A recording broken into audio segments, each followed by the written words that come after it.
broke up with me, I took off to do what most girls do, no matter how stereotypical, and drowned my sorrows in a tub of double fudge chocolate swirl ice cream with brownie bits. Only my plan was foiled when I missed the last bus leaving the supermarket because I may or may not have spent 20 to 30 minutes longer than necessary following a man who may or may not have looked a great deal like Ira Glass. Attempting to covertly take his picture with my camera phone. I was going to send it to you with a message proclaiming him the stone-cold fox we agreed him to be in the first conversation we ever had. I thought you would have gotten a laugh out of it.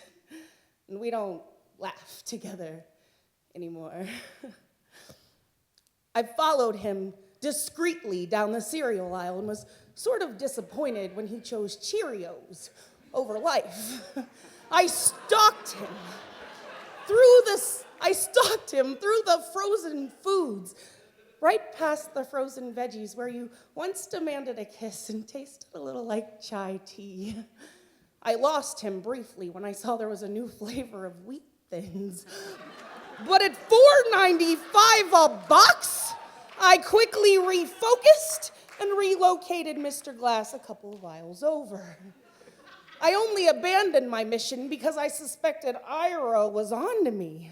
He turned to look at me, and I, in turn, pretended to be very interested in the closest item in the aisle, but found myself rather unfortunately placed in front of a shelf of Depends.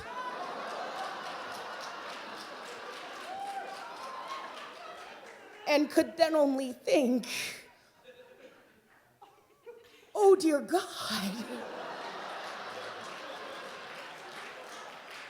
Ira Glass now thinks I wear adult diapers.